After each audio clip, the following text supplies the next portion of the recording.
बिस्मिल्लाहिर्रहमानिर्रहीम अस्सलामु अलैकुम वरहमतुल्लाहि वबरकातुहू। माय गुडनेस ग्रेशियस मी। एक और साइफर भी है जिसको कभी अवाम के सामने नहीं लाया गया। इमरान खान अगर चाहते ये सिर्फ मेंशन कर देते अपनी वजारत उस्मा के दौर में कि ये जो मीडिया पे मेरी किरदार कुशी हो रही है, रोजाना नायल है, ये नकम्मी हुकूमत है, इनसे गवर्नेंस नहीं हो रही, इसके पीछे भी एक मरासला है, इसके पीछे भी एक बैरूनी मुल्क है। और इमरान खान जो बार बार कहते हैं ना मीडिया पे पैसा चलाए, नसीर वो भी एक और चीज़ सामने आ गई है। मैं आपको भी सुनाता हूँ इमरान खान के अपने अल्फाज में जिन्होंने इंटरव्यू में बताया है, लेकिन कुछ और अहम बातें उन्होंने की हैं।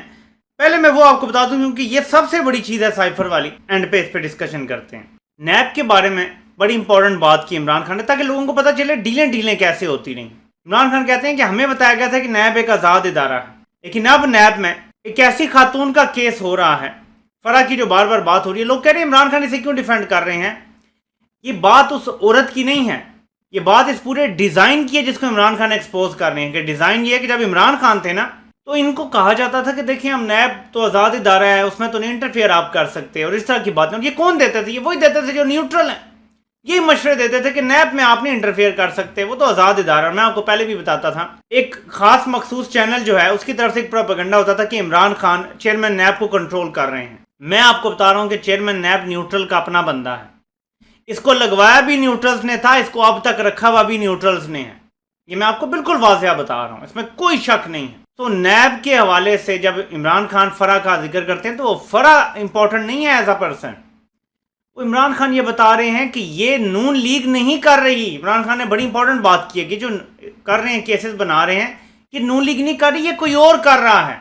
इससे ज़्यादा आवाम को नहीं बताया जा सकता। ये बड़े जिम्मेदाराना बयान है, लेकिन सच बताना भी बड़ा ज़रूरी है। इमरान खान ने एक और बात की है, मुझे इस साजिश के पीछे सारे किरदारों का पता है। फिर एक और बात की है कि और क्या सबूत चाहिए कि वो लोग जो पार्टी से नाराज़ या पार्टी से हटे हैं उन सब से ये मिले हैं अमरीकी एहलकार। भला कहीं होता है दुनिया के किसी मुल्क में कि किसी सियासी पार्टी के कोई नाराज़ अरकान से दूसरे मुल्क के सफ़ीर मिलना शुरू हो जाए और फिर वो वही सारे आपको छोड़ के चले जाएं? अरे ये नहीं होता। इसमें मैं आपको कुछ चीज़ें बताना चाहता हूँ साइफर पे आने से पहले। जो एक और मरासला सामने आया है, इमरान खान को जिस एजेंसी ने अच्छी रिपोर्टिंग की है वो है IB। Contrary to popular belief के जी हमारे गुमनाम हीरोज़ ये और गुमनाम हीरोज़ वो, इमरान खान को IB ने बड़ी ज़बरदस्त रिपोर्टिंग की और वो आप शहबाज शरीफ को भी करेंगे। IB एक ऐसी एफिशिएंट एजेंसी है जो अपने प्राइम मिनिस्टर को हर चीज़ रिपोर्ट करती है। गुमनाम हीरोज़ जो हम कहते हैं नंबर 1 एजेंसी है, उनकी आंखों से कुछ छुप सकता है लेकिन IB से नहीं छुपता, ये बात याद रखें। IB की जड़ें इतनी गहरी हैं इस मुल्क में, वो हर एम्बेसी में मौजूद हैं, पाकिस्तान से बाहर भी और पाकिस्तान के अंदर जो दूसरे ममालिक की एम्बेसी है ना, वहाँ भी किसी ना किसी तरीके से वो मौजूद होते हैं। तो कोई साइफर, कोई मरासला, कोई चीज़ उनकी नज़रों से बच के नहीं जा सकता। वो कहीं ना कहीं से निकाल लेते हैं, उन्हें पता चल जाता है मुल्क के ख़िलाफ़ क्या हो रहा है। मैं आपको सिर्फ इतना बता सकता हूँ, इससे ज़्यादा नहीं। तो इमरान खान को जितनी भी रिपोर्ट्स मिलती रही हैं कि अमरीकी एहलकारों से मिल रहे हैं लोग, ये हो रहा है वो हो रहा है, वो यकीनन उन्हें IB ने रिपोर्ट्स दी थी। दूसरी तरफ मामलात कोई इतने अच्छे नहीं थे, ये मेरी अपनी ज़ाती राय है आप, क्योंकि IB की तो मैं कारकर्दगी को जानता हूँ कि बड़ी अच्छी रही है। अब साइफर की बात आ गई है। आपको याद होगा कि 2019 में जब 27 फरवरी को हमने इंडिया का जहाज़ मार गिराया, हमने इंडिया को धूल चटा दी, बल्कि एक नहीं दो जहाज़ गिराए। एक तो ये है कि सब उसको तस्लीम करते हैं पूरी दुनिया, दूसरे को सारी दुनिया नहीं मानती, लेकिन हमें पता है हमने गिराया। इंडिया ने वो तो उसका मलबा ही गायब कर दिया। 65 के बाद ये पहला मौका था कि पाकिस्तान वाज़िया तौर पे एक स्कर्मिश या एक जंग जीता था इंडिया से। 65 के बाद ये मोन्यूमेंटल मोमेंट था पाकिस्तान की हिस्ट्री में। इसकी वजह से इमरान खान की पॉपुलैरिटी का ग्राफ इंतहाई ऊपर चला गया था। महंगाई शुरू में भी हो गई थी, डॉलर ऊपर चला गया था, रुपया गिर गया था, लोगों को थोड़ी परेशानी होना शुरू हो गई थी क्योंकि ज़रा मीशत बड़ी ख़राब थी शुरू में जब इमरान खान आए थे। बाद में फिर कोरोना आ गया तो और थोड़ी ख़राब हुई, फिर आगे ठीक होना शुरू हुई थी। तो मीशत तो शुरू में ही ख़राब थी, लोगों को उसके असरात आ रहे थे, लोड शेडिंग को कंट्रोल करना था, महंगाई को कंट्रोल करना था। लेकिन जब ये हुआ, इमरान खान की पॉपुलैरिटी बहुत बढ़ गई थी। अब शुरू हो गई किरदार कुशी की कैंपेन, पहले से शुरू हो गई थी जब मैं आया हूँ। जैसे जैसे इनको पता चला कि ये कंट्रोलेबल नहीं है तो वो तो शुरू हो गई। एक फॉरेन एम्बेसी की एक इन्होंने साइफर पकड़ा हमारी एजेंसीज ने, जिसमें उसने कहा कि पुलवामा के बाद इमरान खान का ग्राफ ऊपर चला गया है, लेकिन फिक्र ना करें फिर हम इसको नीचे लेके आएंगे।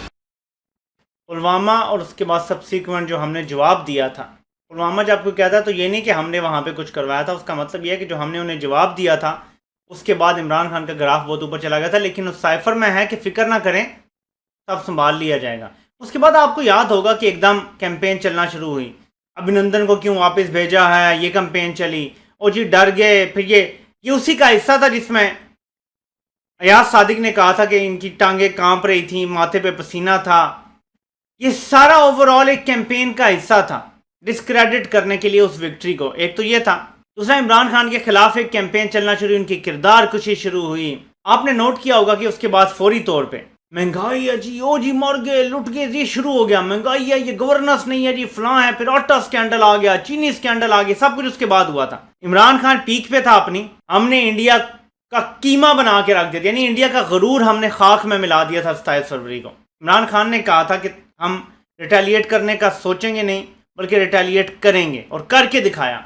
वरना उससे पहले उड़ी का भी उसने दावा किया था मोदी ने कि हमने किया सर्जिकल स्ट्राइक, नवाज शरीफ की हुकूमत थी, कोई बोला भी नहीं था। इस बार जवाब मिला उन्हें, इमरान खान की पॉपुलैरिटी बढ़ गई। इन्होंने क्या किया, आटा स्कैंडल, चीनी स्कैंडल, ये सब कुछ करवाया गया। अब तो सबको पता है ना कि जहांगीर तरीन भी इन्हीं का बंदा था न्यूट्रल्स का, अलीम खान भी इन्हीं का बंदा था न्यूट्रल्स का, जिसको पहले वज़ीर आला बनाना चाहते थे बाद में, और फिर पता नहीं क्या ना क्या गेमें करके उसे जेलों में डलवाते रहे और इमरान खान पे डाल दिया सारा मुद्दा। ये थे इनके अपने बंदे। अब ये जो सारी बीच में आटा चीनी ये सारा कुछ हुआ, स्कैंडल बन गया, इमरान खान को तोते उड़ गया कि यार इतनी कीमत बढ़ गई, क्या हो गया। इन्वेस्टिगेशन कराई, पता चला जी इन्होंने तो सैकड़ों अरब बना लिए हैं। इमरान खान दूर हो गए जहांगीर तरीन से, नौबत यहाँ तक आ गई कि बिल्कुल दोस्ती खत्म हो गई और करते करते केसेस बने। मैं आपको सिर्फ ये बता रहा हूँ कि उसके बाद क्या, आप सिर्फ हालात देखें। 28 फरवरी से आप अगला साल डेट देखें कैसे गुजरता है। नवाज शरीफ को तिब्बी बुनियादों पर जमानत मिलती है मार्च में या अप्रैल में। उसी साल इमरान खान कमज़ोर होता है कि देखें जी इनका तो बयानिया कमज़ोर हो रहा है। तकरीबन सब की आहिस्ता आहिस्ता जमानतों की तरफ मामला जाना शुरू हो जाते हैं। फजलुर रहमान की उठान शुरू होती है, यहाँ तक कि धरना पहुँच जाता है, एक्सटेंशन होती है, दबाव डाला जाता है, नवाज शरीफ को बाहर भिजवाया जाता है। उस दौरान केस जी बन जाता है जी, हम जी अब आपका फॉरेन फंडिंग केस है, उसमें जल्दी जल्दी फैसला करवाएंगे। शोर मच जाता है, गवर्नेंस बुरी है, महंगाई हो गई है, पता नहीं जी इनसे संभाली नहीं जा रही हुकूमत। ये सब कुछ प्लान तरीके से किया जाता है। इसमें अंदरूनी बैरूनी तमाम प्लेयर्स शामिल थे, न्यूट्रल्स भी इसमें शामिल थे। न्यूट्रल इमरान खान को पहले दिन से धोखा दे रहे थे, और प्लान 1 आपको याद होगा जो मैं आपको कहता था। आज किसी ने मेरी तवज्जो दिलाई है, मैं आपको थोड़ा सा उसकी तरफ दोबारा से लेके जाता हूँ। कुछ चीज़ें थी जो उनके कंट्रोल में नहीं रही थी न्यूट्रल्स की। फॉर एग्जांपल इमरान खान का जैसे अब बयानिया स्ट्रांग हुआ ना, ये इनसे मिस कैलकुलेशन हुई है। इन्हें लगता था कि Imran Khan is done and dusted, popularity खत्म हो गई है, तो दोबारा जो सर्ज हुआ ये इन्होंने सोचा नहीं था। लेकिन 2015-16 में, खासतौर पर 16 में जब पनामा आया, तो इमरान खान ने जब जलसे शुरू किए ना, लोगों की बड़ी तादाद शामिल हो गई। सोशल मीडिया पर रिएक्शन देखा, पूरी तरफ अवाम का एक दबाव बन गया। इस दबाव में और फिर अफगानिस्तान से इनखला की तरफ मामलात जा रहे थे, जाना शुरू हो गए थे। ये एकदम नहीं हुआ रातों रात, ये पिछले 3-4 साल की पूरी रियासत थी इसमें शामिल। अफगानिस्तान से इनखला के मामलात शुरू हो गए। 2018 में जनवरी में अभी नून लीग की हुकूमत थी, ट्रंप ने हमारी इमदाद खत्म कर दी, यानी हमारे साथ ताल्लुकात खराब हो गए थे अमेरिका के। बिल्कुल इमरान खान की पॉपुलैरिटी अपनी पीक पर थी उस वक्त के लिहाज से। अभी वैसे ओवरऑल उनकी सारी जिंदगी में सबसे ज्यादा पॉपुलैरिटी इमरान खान की अब है। वो अब खंबा भी खड़ा करें तो उसको वोट मिलेगा, धांधली ना हो तो इमरान खान को कोई जीतने से नहीं रोक सकता। उस वक्त इमरान खान की पॉपुलैरिटी भी बढ़ गई थी और कुछ ज़रूरत भी पड़ गई थी।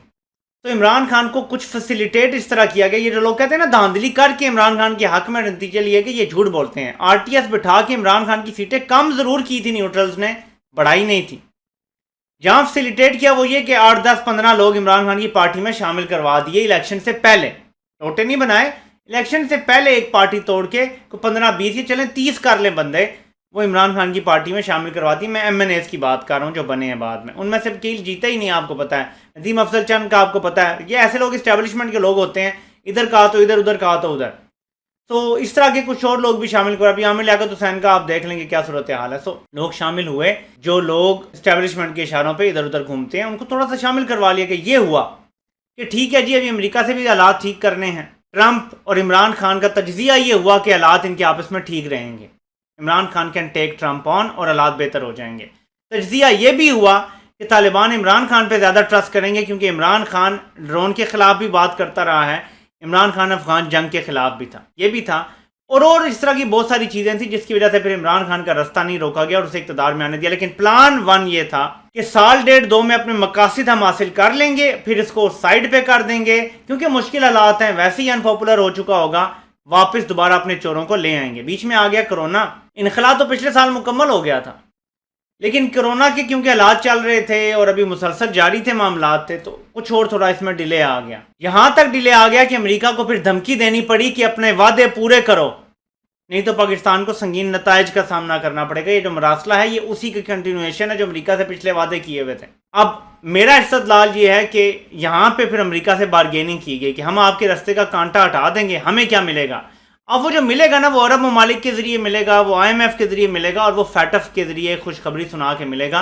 ये सब कुछ करने का इनके साथ पहले मामला तय हैं, हालात को बेहतर करने की कोशिश की जाएगी। बाकी ये जो कहते हैं ना गवर्नर्स और ब्यूरोक्रेट्स, एक एक कॉल जानी थी न्यूट्रल्स की, सब ब्यूरोक्रेट्स उधर जाते, लेकिन ये कॉल नहीं गई, बल्कि उल्टा कॉलें गई कि इनकी बात नहीं माननी, गवर्नेंस ठीक नहीं करनी, जखीरा अंदोजी को नहीं पकड़ना, चीनी को शॉर्ट करो, गंदम को शॉर्ट करो, ताकि इसको अनपॉपुलर करके और इसको रास्ते से हटाया जाए। ये था प्लान 1 जिस पर पूरी तरह से अमल हुआ। आप देख लें कि ट्रंप के साथ इमरान खान की कितनी ज़बरदस्त बनी कि वो ट्रंप खुल के कहता था बरमला के ही इज़ माई फ्रेंड, और कितना ज़बरदस्त दौरा अमेरिका हुआ था। उसके बाद इमरान खान ने फैसिलिटेट किया तो तालिबान के साथ गारंटर भी इमरान खान और उसका भेजा हुआ DGISI गारंटर थे, और उसकी वजह से आपने देखा कि लोगों ने शुक्रिया अदा किया, तमाम ममालिक ने इमरान खान का ज़ाती तौर पर शुक्रिया अदा किया कि आपने हमारे इनखला में हमारी मदद की है। नहीं की तो बाइडन ने कॉल नहीं की। क्या वजह है? क्योंकि जो इस्टेब्लिशमेंट और बाइडन क्योंकि इस्टेब्लिशमेंट का बंदा, ट्रंप ऐसे आ गया था अपनी पॉपुलैरिटी की बेस पे, वेव चल गई थी उसकी, वो इस्टेब्लिशमेंट का बंदा नहीं था। बाइडन दोबारा से इस्टेब्लिशमेंट का बंदा, यानी राइटफुल ऑर्डर फिर से रिस्टोर हो गया अमेरिका में। इस्टेब्लिशमेंट इमरान खान से खुश नहीं है अमेरिका की, ना थी ना है ना आइंदा होगी। उसने आगे फिर से वही शुरू कर दिया। तो ये है हकीकत इस सारी चीज़ की कि प्लान 1 पे हूबहू अमल किया गया है, तब मजबूरी बन गई थी। वरना मैं आपको पहले कहता था, शुरू में लोग कहते थे आप क्या कह रहे हैं, इस मुल्क में कोई भी एहतसाब नहीं चाहता। अब तो पता चल गया ना कि कोई एहतसाब नहीं चाहता इमरान खान के अलावा। बाकी तो कहते रहे छोड़ो यार, किधर सबको जेल में डालने की बात करते हो। उनको करप्शन बुरी नहीं लगती, करप्शन सिर्फ इमरान खान को बुरी लगती है। उसे लगता है कि अगर हम ईमानदार बंदे ऊपर नहीं लाएंगे पाकिस्तान कभी तरक्की नहीं कर सकता। तो ये है नाज़रीन असल मुद्दा, और ये है असल लड़ाई हमारी इन ताकतों के साथ। ये इंसान के बच्चे बनेंगे या इन्हें हमें मारना पड़ेगा। तीसरा कोई रिजल्ट यहाँ से निकलेगा नहीं मेरे पाकिस्तानियों। ये इंसान के बच्चे बनेंगे, ये अपनी जगह पे वापस जाएंगे, पाकिस्तानी अपना हक लेंगे इंशाल्लाह, या इन्हें हमारी लाशों पर से गुजरना पड़ेगा। ये फैसला कर लें इन्होंने क्या करना है। आप इंशाल्लाह फिर मुलाकात होती है। अल्लाह पाक आप सब कामयाब नासिर हो। आप सबको सुनने का बहुत बहुत शुक्रिया।